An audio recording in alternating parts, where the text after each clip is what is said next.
G'day, Agent Mahar here. And in this video, I was just going to read a blog that I wrote for Mental Health Matters. I don't remember when. Oh, 9 years ago. That's when. Okay, so this is December 2015 and 17. Really, just a little tired here. So I wrote it, 9 years ago. I'm not into math. So it's called The False Self in Borderline Personality Disorder and Pathological Narcissism. Okay, so, but I don't want people to think that I'm saying people with BPD are narcissists. So this is a little tricky, but I did write this 9 years ago. So I'm just going to be reading. This is my own content, own writing that I'm reading. So what is the relationship between borderline personality disorder and pathological narcissism? And this is not for every person with borderline personality disorder that this is exactly the same or to the same intensity. So it's the false self in borderlines that houses this pathological narcissism. And remember, I'm saying narcissism, not narcissistic personality disorder. Narcissism, pathological narcissism, is not just found in those who have a narcissistic personality disorder, though it will be somewhat different in people with NPD. Those with borderline personality disorder also wrestle with it, as I outlined. Well, it was at the time 9 years ago, my newest book, but I do have an ebook that outlines and talks about this. The shadows and echoes of self. The false self, born out of the core wound of abandonment in borderline personality disorder. So it's important to also understand the context and where these things come from, which that ebook helps to explain. But the core wound of abandonment that is experienced by those with borderline personality disorder is in fact central to what causes and shapes borderline personality disorder. The pathological narcissism of the borderline false self is at the core of almost everything borderline. So all the woundedness, unmet needs, perceived actual abandonment, attachment trauma, trauma bonding, and Otto Kernberg uses the term narcissism to refer to the role of self in the regulation of self-esteem. He regarded normal infantile narcissism to be dependent on the affirmation of others and the acquisition of desirable and appealing objects, which should later develop into healthy, mature self-esteem. This healthy narcissism depends on an integrated sense of self that incorporates images of the internalized affirmation of those close to people, that is regulated by the superego and ego ideal, internal mental structures that assure us of our worth and that we deserve our own respect. When infantile narcissism fails to develop in this healthy adult form, it becomes a pathology. And that's Otto Kernberg, quoted from Wikipedia, but I've also read his books. The fact that, according to Kernberg, quote, healthy narcissism depends upon an integrated sense of self, unquote, is the first major distinguishing factor for those who are diagnosed with borderline personality disorder. Those who have BPD, borderlines, lack a known or developed sense of self and have no sense of self that they could integrate anything with or into. That's why borderline personality disorder is also referred to as a narcissistic intrapsychic injury, as is narcissistic personality disorder. But the key thing and the reasons why they're different, for a variety of reasons, is that even with a common core type of causation, it's at very different stages and ages and stages of early childhood development. And that really matters as to the damage that occurs, the defense mechanisms mounted, and what each personality disorder really is about, looks like, and they're not the same. The reality of the arrested emotional development of those with BPD caused largely, if not entirely, by what I have termed the core wound of abandonment, which most people like Masterson call abandonment trauma, results in the psychological death of the authentic self that was emerging pre-abandonment trauma. And that's the source of that, although those are my own words, but the source of that information, if you will, is object relation theorist Melanie Klein, whose work stands up today, all these years later, all these decades later. The borderline false self rises out of the void left by the evacuation of the authentic self that has left a space where the self was meant to be. What makes the borderline false self a sort of like self, in quotes, of sorts, that houses pathological narcissism? It, I think I have a typo here. It is the reality that it is a pseudo self. So it's not an authentic or real self. And that was born out of the trauma of this abandonment and attachment wound. It rises from the juncture at which the lost authentic self was unable to psychologically survive and continue to develop. So that beginning infant and human being gets arrested. The arrested emotional development is, as Melanie Klein said, the psychological death of the otherwise burgeoning authentic self. That's a direct quote from Melanie Klein, the object theorist, object relation theorist. Therefore, this borderline false self does not have any previous development. It assumes control of the borderline, if you will, with only infantile narcissism intact. The arrested emotional development ensures that the borderline false self does not mature beyond the point of the abandonment trauma or the attachment and abandonment trauma. So that would be the age of 2, the point of the core wound of abandonment. Thus, this narcissism experienced by borderlines through this false self personality organization, which kind of goes to what I can't remember, is it Gunderson or somebody else that uses that? I can't remember the name of the pioneer that in a lot about BPD uses personality organization. Might be Kernberg as well. So anyway, sorry. Thus, this narcissism experienced by borderlines through this false self personality organization, or we could say disorganization, is pathological. Oh, it's yes, that comes from Kernberg, as Kernberg outlines. So in my ebook, The Shadows and Echoes of Self, the false self born out of the core wound of abandonment and borderline personality disorder, which is available at phoenixrisingpublications.com if you're interested. Not a commercial, it's just information. I outline the similarities and, even more importantly, the differences between borderline personality disorder and narcissistic personality disorder. While these two personality disorders are classified in the DSM, well, at the time of my writing this, 5 wasn't out, DSM-4, in the cluster B designation, and have things in common, they do have stark differences and are not one and the same. The way or reasons that the pathological narcissism in the borderline false self manifests is not the same as the way or reasons the false self in those with NPD exhibit and manifest pathological narcissism. While narcissism has long been described as grandiose self-love, where one has a high regard for oneself, the truth about it is that whatever a person presents, be it based on an image, an ideal, a contrived self, and so forth, in those with NPD, or even sometimes BPD, but not in the same way, is usually manifested to cover up a lacking sense of self in the case of BPD, or a very lacking ability to see one's real self, usually false self, in NPD as well. That void, because they have more elaborate more elaborate defense mechanisms, people with NPD, so they're not even feeling the things that people with BPD are feeling.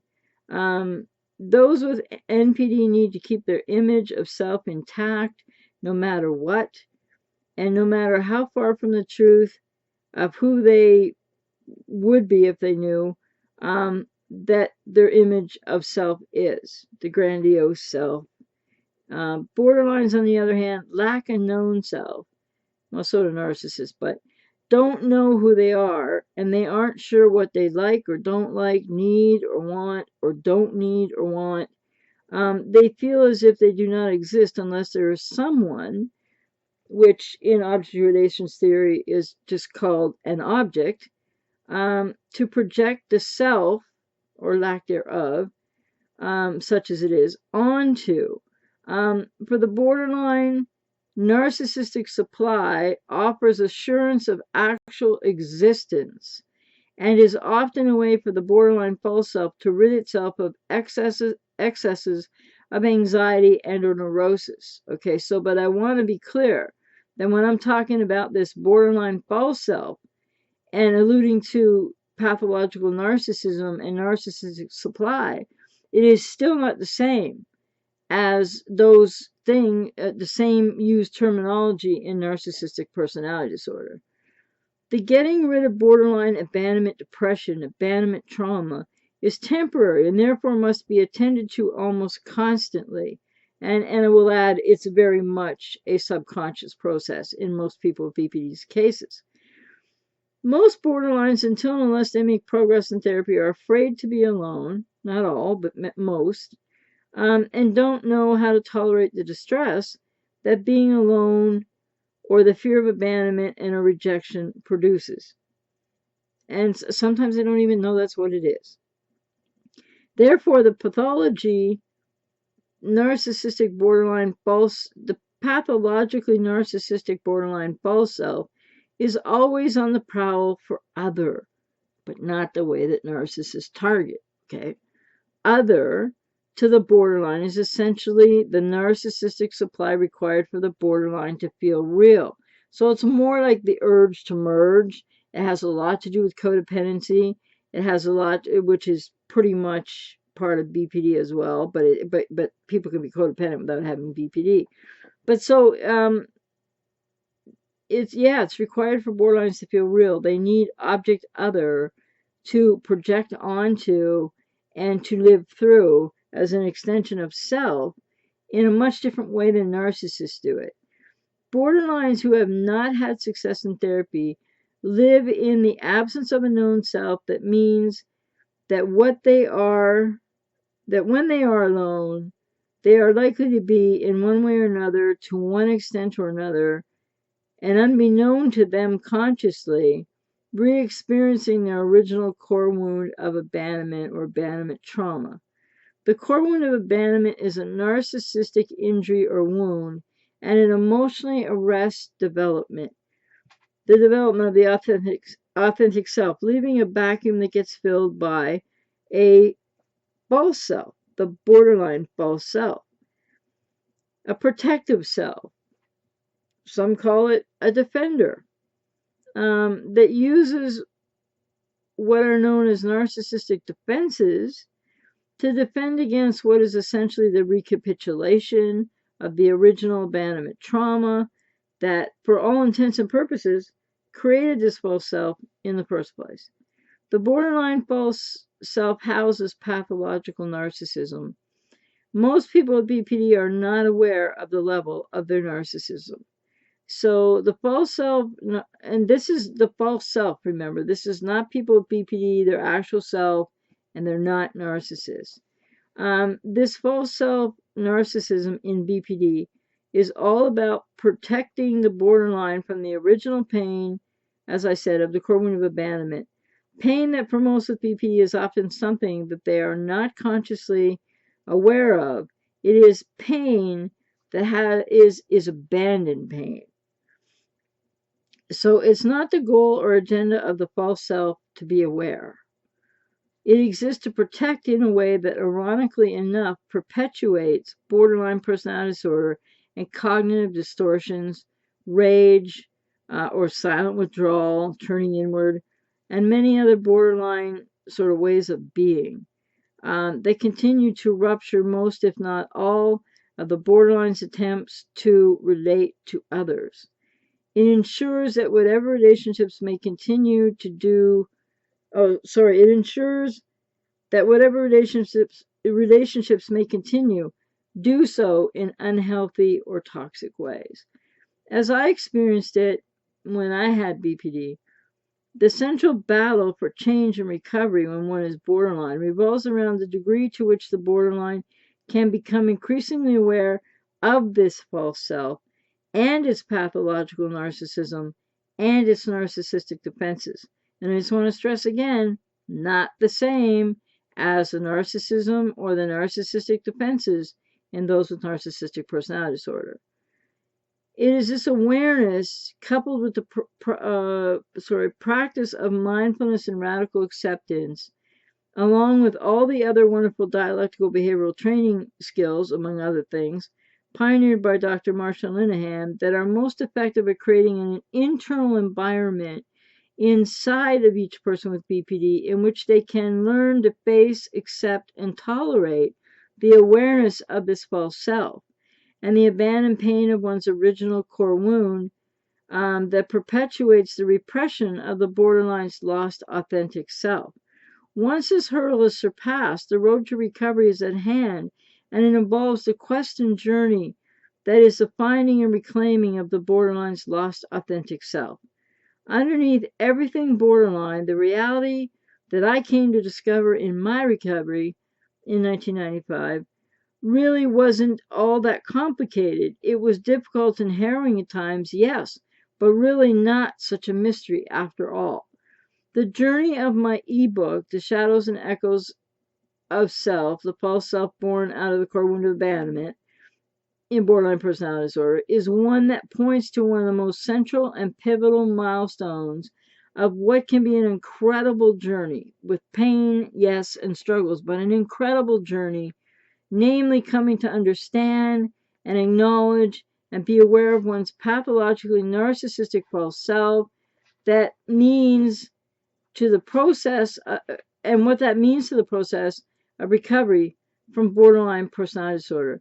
And it means so very much because in the absence of a known self in those with borderline personality disorder, there is this borderline false self, and it has within it pathological narcissism as a defense.